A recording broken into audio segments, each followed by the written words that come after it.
como una patología que es una emergencia médica siempre, con alto riesgo de mortalidad, recordar, y ahora vamos a hablar de la clínica. Bueno, en la clínica clásica, la rigidez de nuca, los signos meningios clásicos, ¿no? Kernig, Rudzinski, Lassegue, Bragar, varios nombres, ¿no? Que tienen. En realidad, quizás la validez de decir rigidez de nuca, ¿no? O resistencia a la flexión cervical en el paciente en decúbito, es el punto más importante en nuestra descripción clínica, ¿no? Si para esto encontramos estos otros signos que tienen estos epónimos, estos nombres, pues mucho mejor, ¿no? Pero lo más válido es decir rigidez de nuca, ¿ya? Entonces, clásicamente, el síndrome meningio infeccioso va a presentar la rigidez de nuca, fiebre y algún cambio en el estado mental. Sin embargo, miren esto, no se presenta en el 100% de los casos, es decir, que no es patognomónico. Y esto debido a que en el neonato, por ejemplo, la mielinización de las fibras en la región cervical pues es muy pobre y pueden no tener dolor a la flexión cervical. En el anciano generalmente la rigidez, la artrosis puede hacernos confundir y no siempre vamos a presentar todos estos signos y síntomas clásicos, ¿ya? Que siempre los vamos a buscar, sí, pero no son exclusivos. La cefalea también es una presentación muy importante, sobre todo en nuestro caso en la tuberculosis meningia, el dolor subagudo, a veces llegando a ser crónico, incluso más allá de los 2-3 meses, pacientes que evolucionan con cefaleas subagudas pueden ser síntomas más bien importantes. Otros síntomas que pueden indicarnos meningitis o pueden ser sugerentes de meningitis son los dolores radiculares, ¿no? Las raquialgias. El dolor radicular, recordar que cuando el paciente nos los describe va a estar en el trayecto de la raíz, ¿no? Entonces, por ejemplo, un dolor radicular que empieza en la región lumbar puede asemejarse algunas veces a la ciática también, ¿no?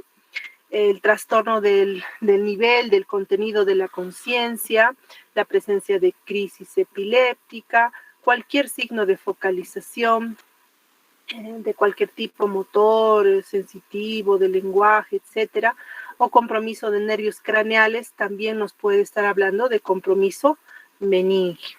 En la evolución es muy frecuente también en infecciones severas, en la tuberculosis en especial, o en las infecciones granulomatosas en general.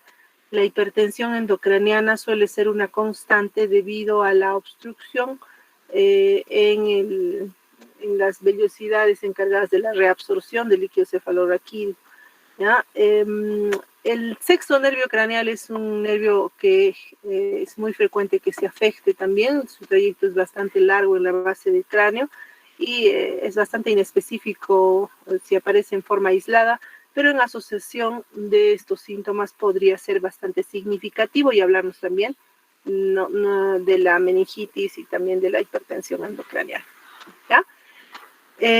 Los dos grupos más afectados, niños y ancianos, lamentablemente no tienen signos específicos y la mayor parte de veces tienen signos que van a ser descritos y que tienen que ser tomados en cuenta, ¿no? Uno de estos signos es la irritabilidad, ¿no? Entonces, la intranquilidad, el llanto intermitente, ¿no? La intolerancia a cualquier estímulo, muchas veces es percibido básicamente por la mamá, ¿no? Por los niños pequeñitos que son traídos a veces, ¿no? Como está muy, muy irritable. Y ojo que la descripción de esta irritabilidad es importante que la tomemos en cuenta, porque la madre suele ser la que nos va a dar mejor información, ¿no? Mi hijo no es así, es muy irritable, ¿no? Está muy irritable ahora. O la somnolencia, ¿no? En niños pequeños, ciertamente la fiebre y vómitos. Como ustedes ven, estos signos y síntomas también podríamos tenerlos en una gripe, ¿no? En un proceso bastante banal. Entonces, hay que tomar en cuenta las presentaciones según la edad. En el lactante, en el neonato, quizás este sea uno de los síntomas más importantes. En los ancianos, en pacientes inmunosuprimidos, es muy frecuente que la fiebre no esté presente. A veces hay síntomas generales y no necesariamente una rigidez de nuca marcada, o a veces no se puede verificar adecuadamente la rigidez de nuca, la resistencia cervical en el anciano, y podrían no tener fiebre. Entonces, hay que tener un alto índice de sospecha en estos pacientes. Algunos datos clínicos que pueden ser importantes de recordar y que nos podrían estar indicando algún tipo de infección puntual, ¿no? La evolución rápida, la sepsis, el shock, que evoluciona muy rápido en el contexto de una infección, de una meningitis, tiene que hacernos sospechar especialmente la Neisseria meningitis, ¿no? El meningococo. Y esto porque la mortalidad es muy alta en estos pacientes. Ojo que en muchos de los casos del meningococo, no, el paciente a veces llega muerto al establecimiento de salud. En las zonas rurales es frecuente que pase esto, ¿no? Estuvo irritado, qué sé yo, el día anterior y al día siguiente lo traen y el paciente ya falleció, ¿no? O entra en shock muy rápido. Entonces hay que tener sospecha, doctores, no solamente por el paciente y la familia, sino también por ustedes, porque si ustedes manipulan, si ustedes han estado en contacto con un paciente con meningococo, recuerden que van a necesitar ustedes como médicos el tratamiento, ¿no? Como personal de salud que está en contacto. Las lesiones cutáneas, muy frecuentes también en el meningococo y en las infecciones virales, ¿no? Las lesiones cutáneas pueden ser diversas. En general podemos encontrar rash o a veces incluso lesiones pápulo-hemorrágicas como las que estamos viendo, ¿no? La historia de infección pulmonar, otitis, infecciones de senos paranasales previas, en general, primero sospechar el Streptococcus pneumoniae, ¿no? El Streptococcus pneumoniae es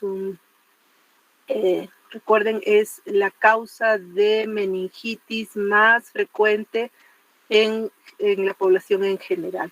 En niños, el Haemophilus influenza, sobre todo en lactantes, ¿sí? La historia de alcoholismo, la historia de esplenectomía nos hace pensar más en estreptococo.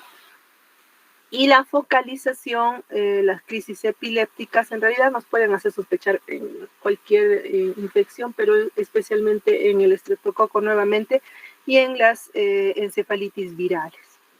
Estos son síntomas que se pueden presentar, no son específicos, reitero, no son específicos, ¿ya?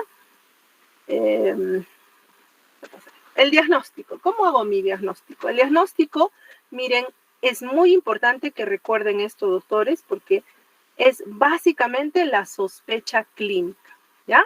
La presentación clínica, la historia. Estamos hablando de una presentación, obviamente, en la mayoría de los casos aguda, hiperaguda, ¿no? Y en menos frecuentes, como en el caso de la tuberculosis, por ejemplo, presentaciones subagudas, ¿no? La meningitis crónica, que hemos dicho en general 4 o 8 semanas, ¿no?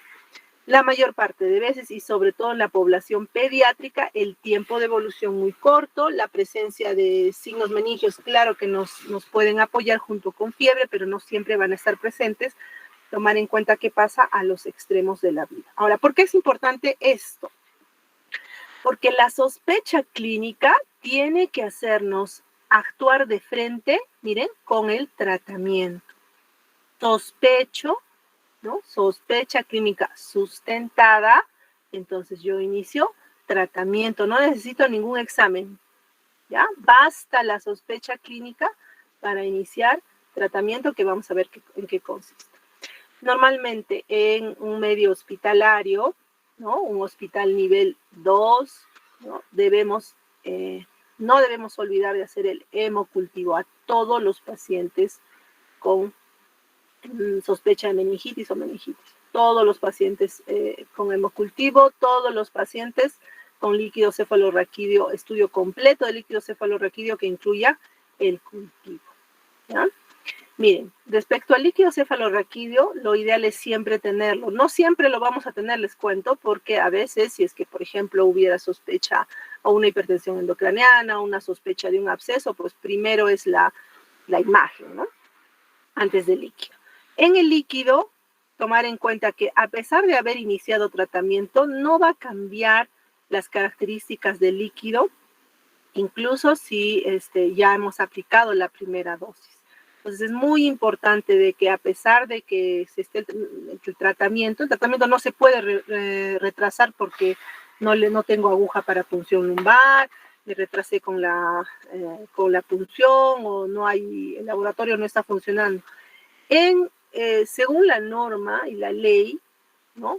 Cuando se hace un estudio de líquido cefalorraquídeo tiene que procesarse de inmediato. Estos líquidos son emergencias siempre, ¿ya?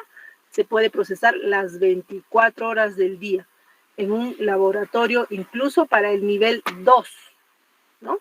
Para el nivel 2 de atención. Nosotros estamos hablando de nivel 3, el hospital regional, el hospital del seguro, los hospitales nivel 3 obviamente están obligados, ¿no? Pero desde el nivel 2 debe haber, se debe garantizar que se procese el líquido cefalorraquídeo lo más pronto posible y realizar las pruebas más básicas que obviamente incluyen esto, ¿no? El GRAM, el estudio citológico, el estudio bioquímico, en nuestro medio el adenosindeaminasa ADA, ¿no?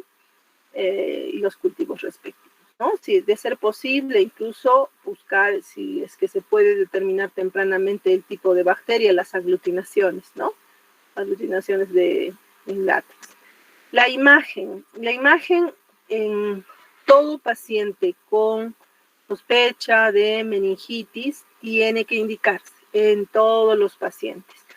Ideal, dependiendo del caso, pues una imagen que nos pueda demostrar mejor la inflamación, la resonancia es ciertamente superior, pero la tomografía también tiene utilidad. En la emergencia, en el estado hiperagudo de la evolución, el objetivo de la imagen es buscar riesgo de herniación, ¿no? Si es que hay riesgo de que haya herniación, no voy a hacer la punción lumbar, voy a postergar la punción lumbar hasta tener certeza de que el paciente no tiene riesgos con la punción, ¿ya? Está indicado en cualquier paciente, obviamente, que tiene ya signos focales, compromiso de conciencia, alteraciones pupilares, oculomotoras, alteración del patrón respiratorio, si es que ha convulsionado, o tiene una crisis epiléptica o tiene focalización de cualquier tipo, tengo que hacer primero la imagen. Líquido cefalorraquídeo. Tenemos que conocer las características no solamente macroscópicas del líquido cefalorraquídeo. A ver, no sé si ustedes han hecho alguna punción, me imagino que no, ¿verdad? Porque no han rotado semiología, qué pena. Klinsmann, Romario, ¿estás ahí? Doctora, buenos días. ¿Cómo estás, Klinsmann? A ver, cuéntanos, ¿cuáles son las características macroscópicas del líquido cefalorraquídeo? Doctora, es un líquido transparente. ¿Qué más podría decir yo?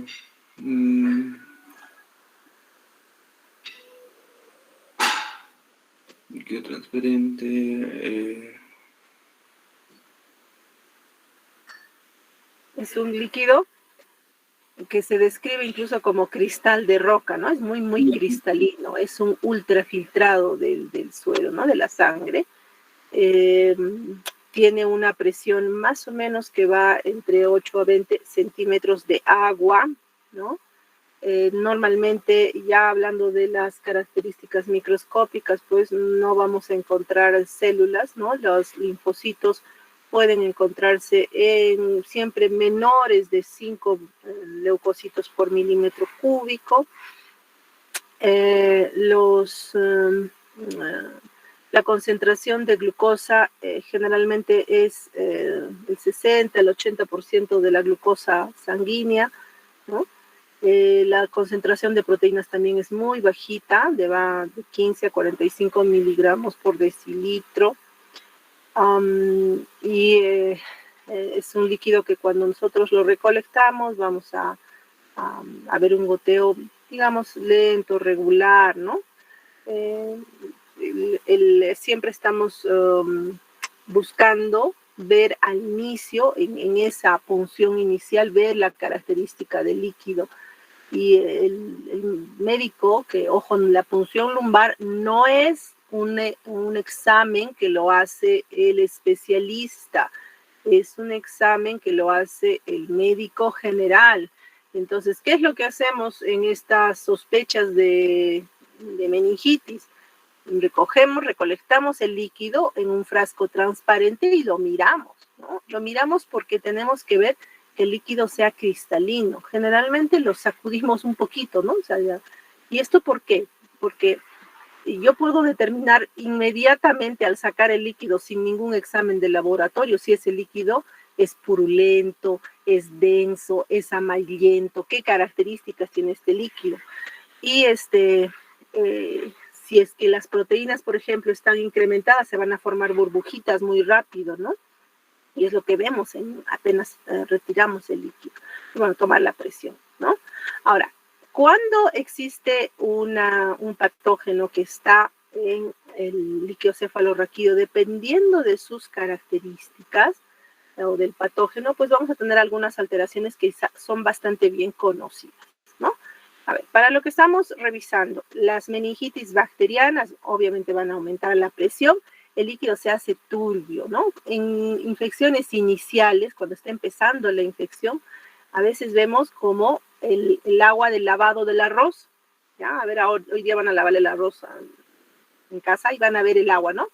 El agua del lavadito de arroz es así, ¿no? Es un poquito turbio el líquido. La celularidad aumenta y generalmente se dispara, ¿no? Se dispara exageradamente, 1000, 2000, a veces hasta 10.000 células, ¿no? La mayor parte polimorfonucleares en las infecciones bacterianas. Las proteínas aumentan por la destrucción celular, ¿no? Entonces vamos a tener aumento de proteínas, hiperproteinorraquia. La glucosa generalmente está muy, muy baja en las meningitis clásicas, menos del 40% de la glucosa plasmática, ¿ya? O también podemos decir menos de 40 miligramos por decilitro, ¿no? En el líquido cefalorraquídeo ya se considera patológico, ¿no? Las meningitis virales, meningoencefalitis virales. Miren aquí, el líquido va a tener cambios bastante sutiles, o sea, bastante leves. La presión puede ser normal o a veces alta, ¿no? El líquido es bastante claro, casi igual que el líquido normal, ¿no? El líquido de color cristal de roca. La celularidad debería incrementar a predominio de mononucleares. Generalmente no encontramos celularidades tan altas aquí. Las proteínas o están normales o se elevan un poco, ¿no? Y la glucosa o está normal o disminuye un poco. Como ustedes ven, no hay una variación importante. Quizás lo que más ayude a diferenciar una meningitis viral es la celularidad, ¿no? Que también a veces incluso la encontramos normal, ¿no? La tuberculosis y las infecciones por hongos, las meningitis fúngicas, se parecen mucho, miren ustedes, ¿no? La presión suele estar elevada y el líquido suele ser xantocrómico, es decir, amarillento, ¿no? Amarillento.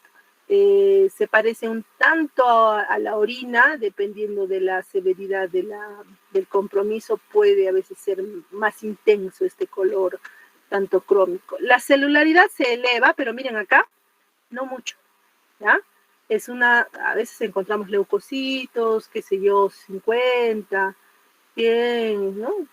y a veces incluso hasta, les digo eso ya por experiencia, ¿no? Normal, ¿no? Pero tienen el predominio de mononucleares. Las proteínas se elevan, ¿no? Y la glucosa definitivamente disminuye, ¿ya? Ahora, ¿por qué es importante que recordemos esto, doctores? De la mitad de pacientes que ingresan a los hospitales nivel 3, cuando sospechamos meningitis, la mitad suelen ser tuberculosos. Entonces, es un dato que ustedes siempre lo tienen que conocer. ¿De acuerdo?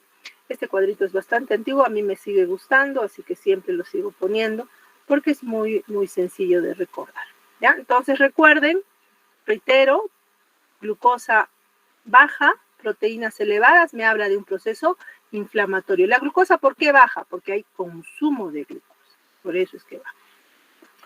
En el laboratorio es obligatorio solicitar la tinción Gram, ¿ya? Tienen que recordar, si ustedes están fuera, si van a hacer su serum, tienen que recordar cómo se hacía la tinción Gram, ¿ya? Miren ustedes, en el caso que se haga en forma rápida, en forma temprana, la punción tiene alta sensibilidad, ¿no? Positiva hasta en el 60% de casos, ¿no? En el caso de esto que nunca queremos ver, los diplococos gram negativos, que nos hablan de la Neisseria, pues podrían hacer la diferencia no solamente en salvarle la vida al paciente, sino también proteger sus vidas, ¿no? Porque recuerden que diferenciar esto en el lugar donde ustedes están es importante para que tengamos la capacidad de prevenir, ¿no? De protegernos también. Reconocer pues un estreptococo también, ¿no? O sea, mínimamente es el diplococo, el gram positivo, gram negativo, es muy importante de diferenciar, ¿no? La tinta china, con el tiempo, en estos años, ¿no? En estas 2 últimas décadas, es parte del estudio básico también. A todo líquido cefalorraquídeo tiene que hacerse estudio de tinta china, y esto es porque la criptococosis tiene altísima prevalencia en pacientes en nuestro medio, no necesariamente los inmunosuprimidos. Hemos tenido más de un paciente, ¿no? En este hospital con criptococosis cerebral, sin que sea inmunosuprimido. Ok, algunas determinaciones que podrían también contribuir al diagnóstico, por ejemplo, la concentración de lactato, ¿no? La concentración de lactato puede apoyar el diagnóstico, la diferenciación de las meningitis virales versus las bacterianas. Resulta que cuando se eleva esta concentración, pues nos ayuda a pensar más en una meningitis de tipo viral, ¿no? Considerar que si hay destrucción celular, el lactato puede incrementarse, entonces a veces podemos tener falsos positivos en el infarto cerebral o en una lesión tumoral, en cualquier lesión que haya destrucción celular.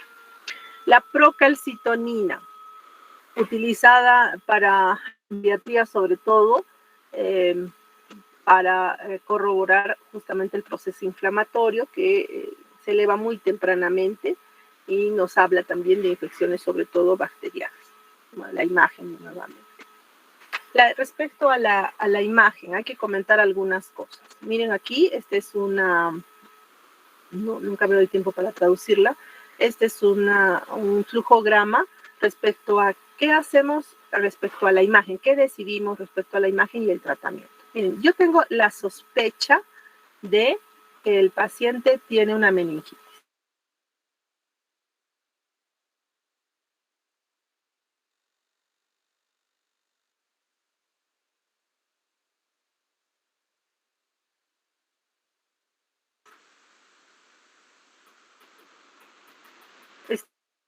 Estoy en clases, por favor. Me llama de acá una hora, ¿ya? Entonces, hola, ¿se escucha? Hola. ¿Se escucha? Sí, doctor, ahora sí lo escucho, ahora sí. Sí se escucha, ¿no? Sí, ya, sí, vamos sí. a volver. Entonces, este es un flujograma para que veamos qué es lo que tenemos que hacer. Yo sospecho, ¿no? sospecho que el paciente tiene meningitis. ¿Qué es lo que hago? Voy a revisar la historia. ¿Está inmunocomprometido? ¿Tiene alguna historia de alguna enfermedad del sistema nervioso? ¿Tiene papiledema? ¿Tiene focalización? ¿No? ¿O hay alguna dificultad en procesar el líquido cefalorraquídeo? Si hay alguna de estas condiciones, ¿no? Entonces, lo primero que voy a hacer es un hemocultivo.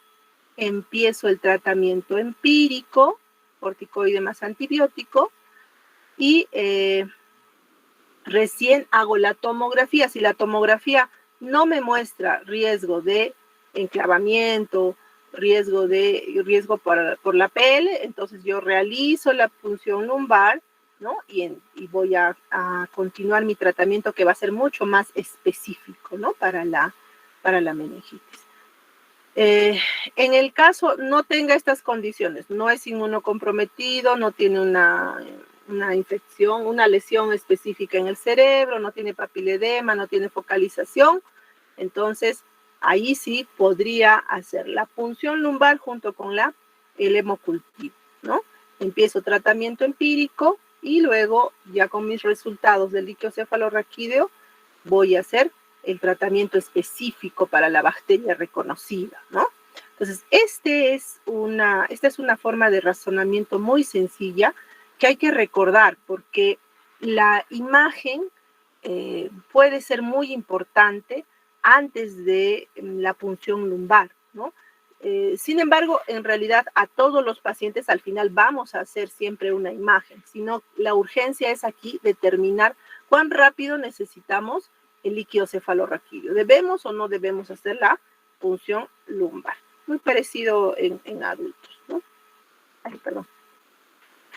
Ya, entonces, a veces vienen pacientes insistiendo en que primero se le haga la tomografía, primero se le haga algún otro estudio, o algunos exigiendo más bien al revés, ¿no? Entonces, tenemos que tomar en cuenta estos factores, ¿sí? Los criterios que nos deben recomendar o primero la imagen antes de la punción lumbar, ¿no? Si está inmunocomprometido, si tiene alguna lesión antigua en el cerebro, crisis epilépticas, papiledema, trastorno de conciencia, focalización.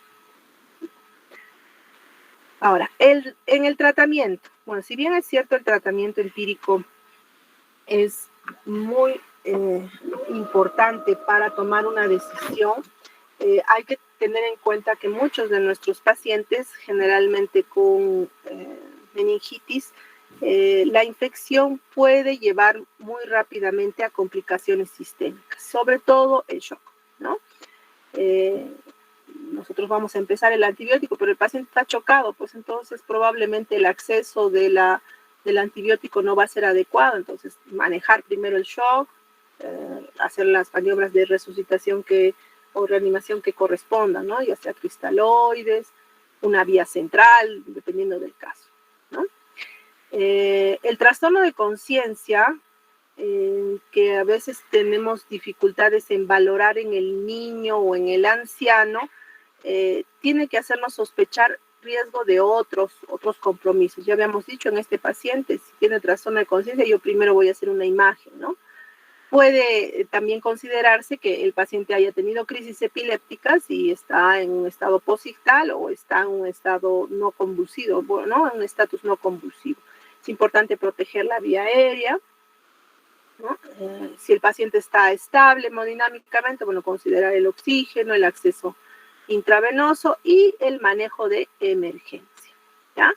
Siempre, a pesar de haber iniciado el tratamiento, tenemos que hacer una vigilancia. Las siguientes horas son muy importantes porque el proceso inflamatorio suele ser grave en estos pacientes, entonces podemos tener compromisos en el tiempo que continúa al inicio de la terapia, no es dejarle al paciente. ¿Por qué?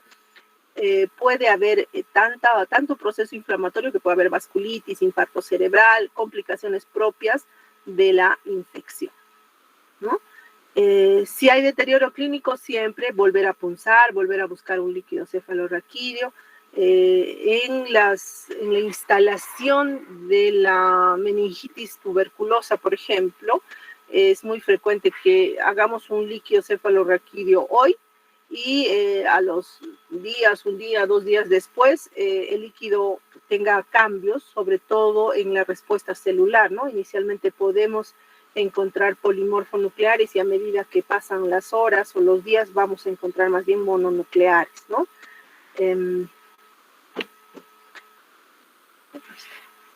El tratamiento, a ver, vamos a ver, de los antimicrobianos. El tratamiento, reitero, es por excelencia empírico y es una emergencia, es urgente.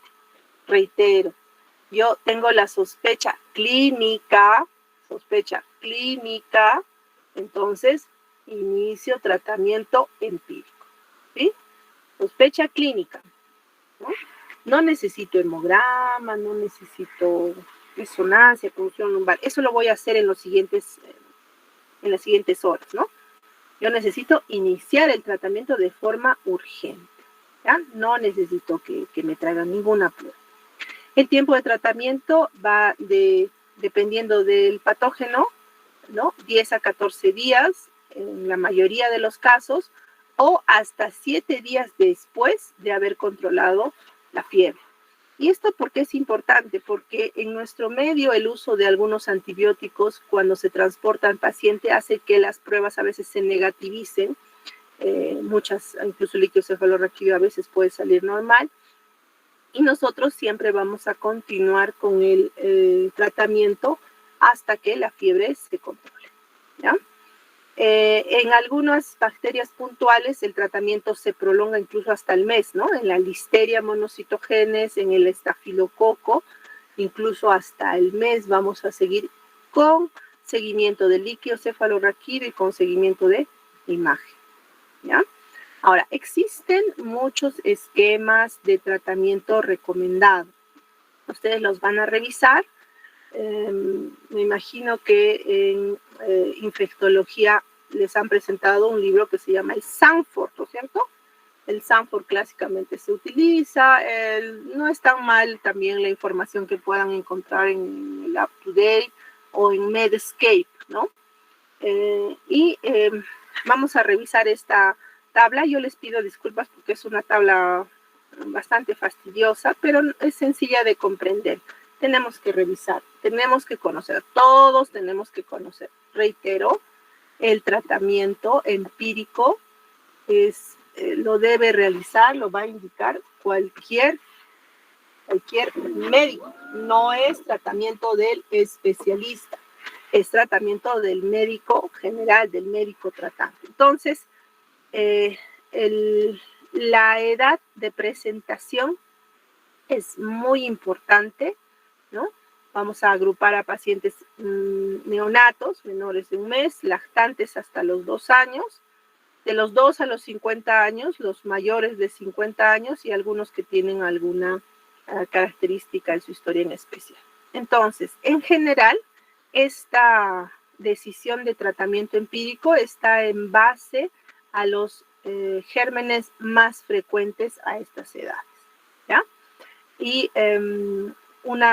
presten un poquito de atención, miren, en pacientes menores de un mes, el tratamiento es ampicilina, porque aquí está metida la listeria, ampicilina, ¿no? Más una cefalosporina y un aminoglucósido, ¿ya? O ampicilina más un aminoglucósido, perdón.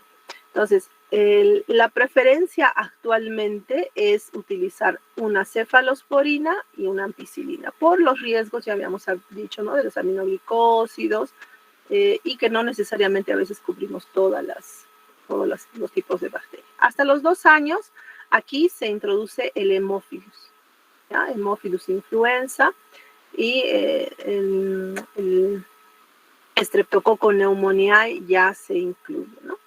Entonces, ¿nuestro tratamiento qué va a ser? Vancomicina, miren, más una cefalosporina de tercera generación. Estamos hablando en general, ¿ya?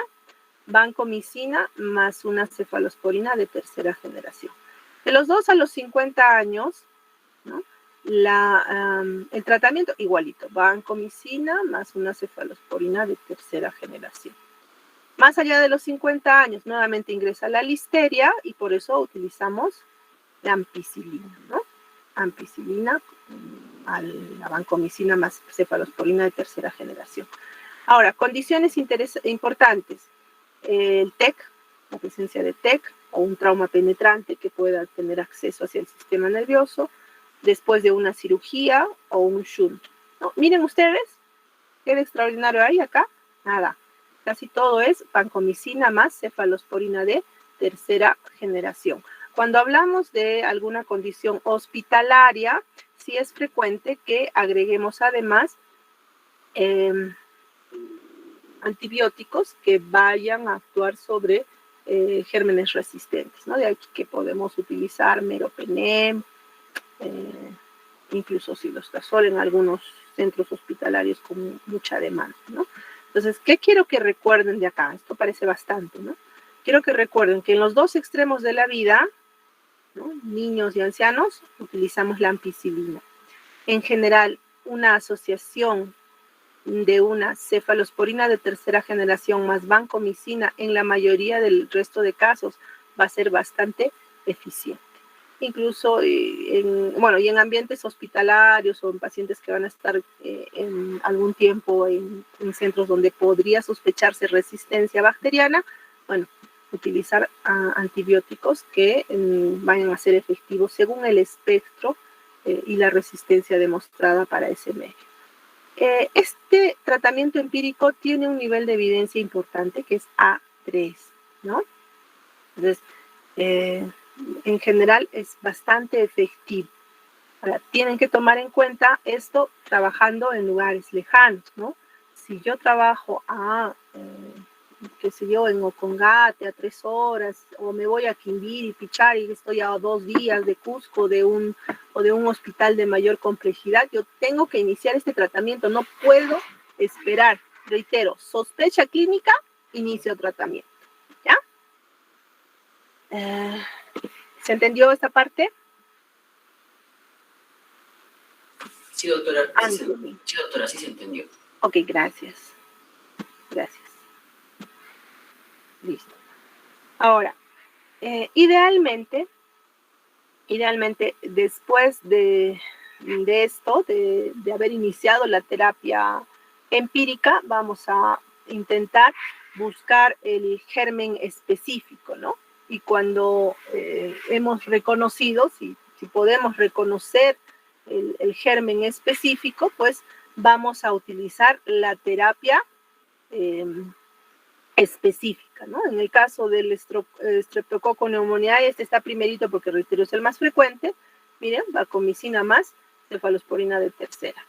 En el caso de la Neisseria meningitidis, el meningococo, el tratamiento específicamente es una cefalosporina de tercera generación. En el caso de que se identifique listeria, ampicilina o también una penicilina G, que en el ambiente pediátrico lo utilizan mucho. En neonatos, igual, ¿no? El Streptococcus agalactiae, las mismas drogas. En el caso del Haemophilus, solo nos quedamos con la cefalosporina de tercera y en E. coli igualmente. Ahora, esto es importante, que estos son los gérmenes más comunes, ¿no? Esto es importante porque en el caso de la vancomicina, recordar la nefrotoxicidad que existe, el riesgo de sensibilización que existe, entonces no es conveniente prolongar el tiempo de un antibiótico que podría no ser necesario, y además de que tiene riesgo de crear resistencia, ¿no? Bueno, la duración de la terapia dependerá también igual del germen, ya hemos conversado esto. Ahora, los corticoides.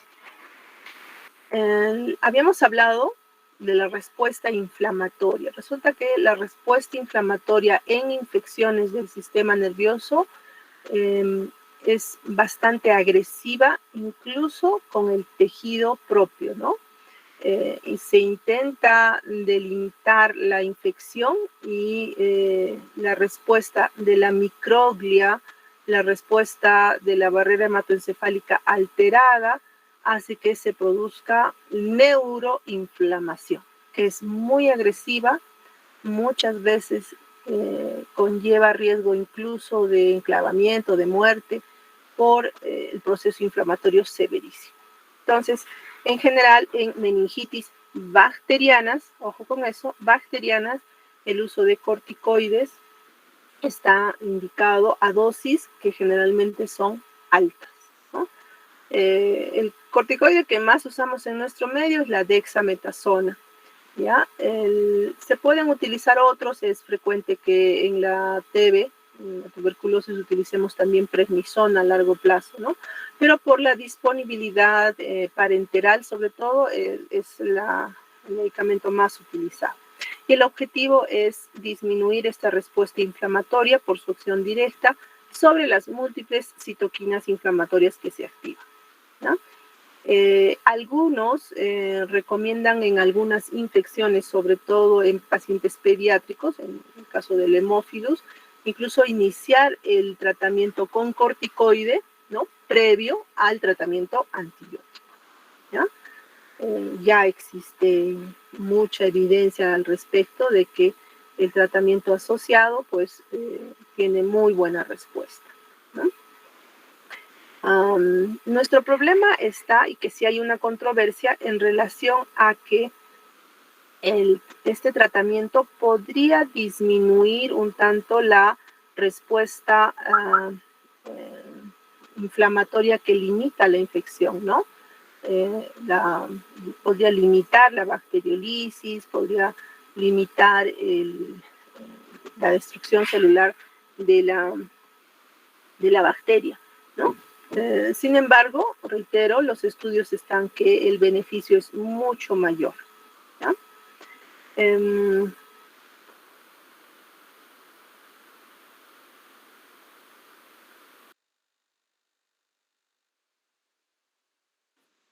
Doctora, eso no lo escuchamos. ¿Me puedes comentar en el chicos?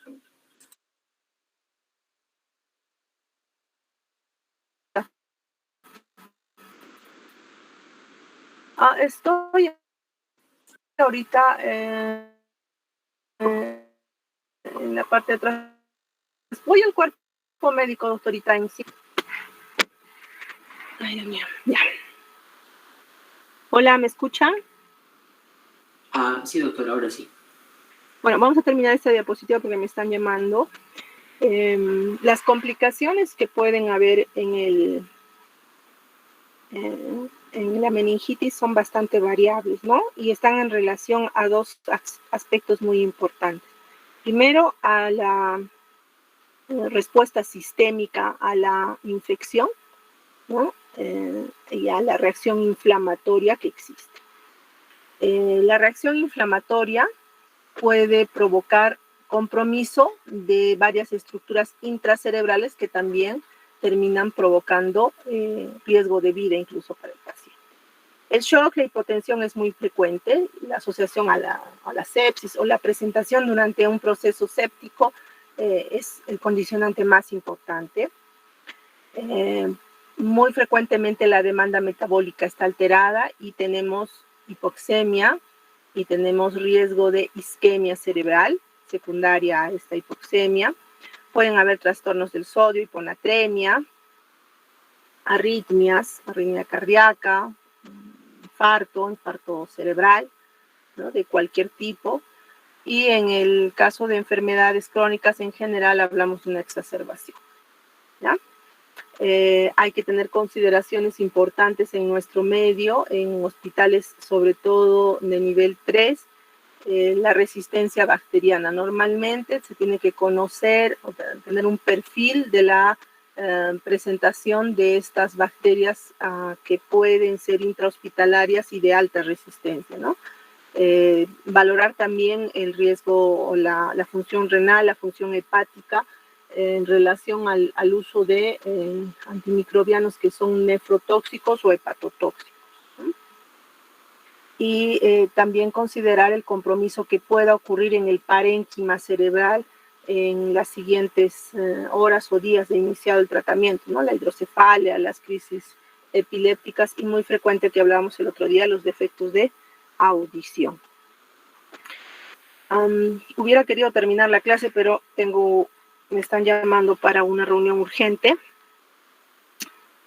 Y no sé si tienen alguna pregunta muy breve, si no, mañana las terminamos de responder, por favor. Doctora, yo tengo una, pero si no mañana ya, para que no haya problema. Ya, por favor, entonces mañana nos encontramos, chicos, a Sí, las doctora. 11.